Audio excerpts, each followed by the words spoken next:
As I previously covered just a day ago, an ICE agent in the Franklin Park neighborhood outside of Chicago shot and killed a single father of two named Silverio Villegas-González during a traffic stop just minutes after he dropped his children off at school.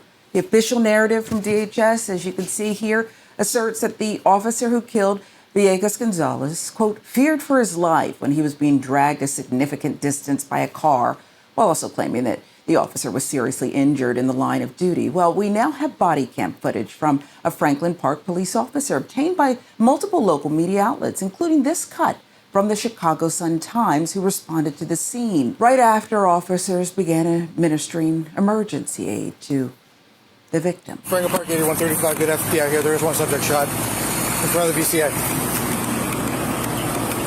He tried to run us over. Okay. He drug one officer down the road. Okay, where's he at? No, he's not the one that got That's killed. you? Oh, okay. I'm the driver. You're the driver? Yeah. Okay, get off the road. After the responding officer arrives on scene and gathers basic information about the shooting, we jump to 3 minutes later, when paramedics arrive to take Villegas-Gonzalez to the hospital as the Franklin Park officer begins speaking with the ICE agent who supposedly killed Villegas-Gonzalez. You guys good? What's up? You guys good? I got an ambulance coming for you guys, all right?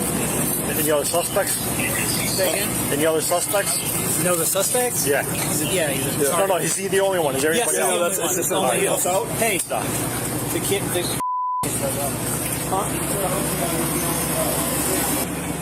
Just a left knee injury and some isolation procedures. Nothing major. Did you catch that? Just a left knee injury and some isolation procedures. Nothing major. By his own admission, the ICE agent, who supposedly felt his life was in danger enough to justify killing Villegas-Gonzalez, just described his injuries as some cuts and scrapes to his hands and legs, left knee injury. Most importantly, nothing major. Officer, wouldn't it be states at a minimum? No, because it's a federal shooting. They're not going to investigate a federal officer. You have to wait till the bosses get here. Yeah, I was telling them. They had pulled him over. They cut him off. They got off the car. They're trying to get him, but he reversed. Okay. And I was already pulling to the side. Yeah. And that's what, I don't know if they shot him beforehand. And that's why he crashed into the trailer. Okay. Or, I mean, he had just gone around and I don't know why he would hit me unless, he got shot or whatever happened. Okay, so where did you see them try to pull him over? I was literally right behind. So you see where that black SUV's at? Yeah.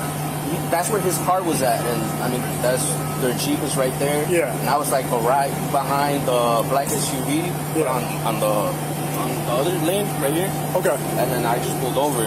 Okay. I mean, I didn't know what was going on. Yeah, okay.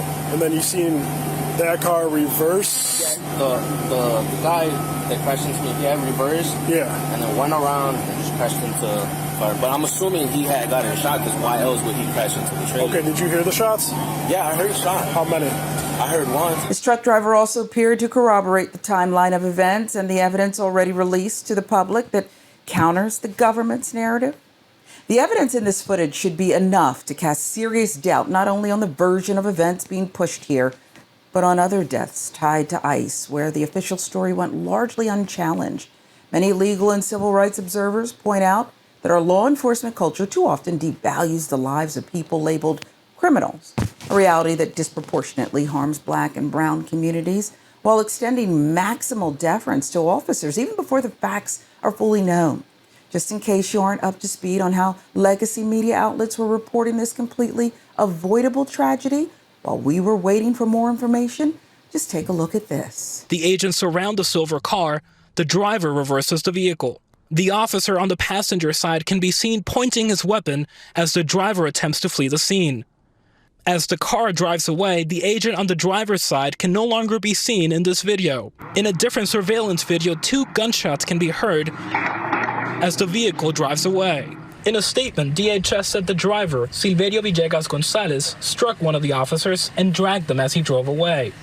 That officer then fired his weapon, hitting Villegas-Gonzalez. A DHS spokesperson said the ICE agent followed his training, used appropriate force, and properly enforced the law to protect the public and law enforcement. The officer sustained multiple injuries and is now in stable condition. According to ICE, he entered the U.S. illegally and had a history of traffic violations. This individual was being targeted because of their undocumented status, that they were here illegally, and that they have a record, a history of reckless driving.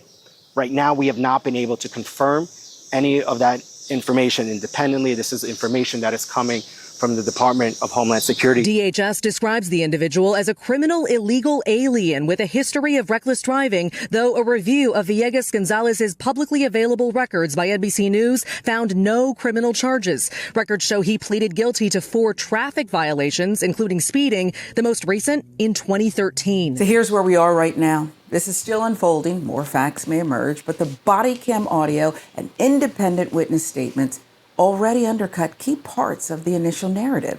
Early coverage leaned heavily on official statements, seeing it alongside the agent's own nothing major description, and the trucker's account raises fair questions about how these stories get framed in real time.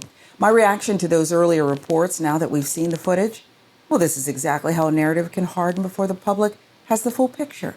For accountability, there should be independent review, full transparency on all available video, and answers that match the record on video, on the record, and under oath. DHS's story doesn't add up.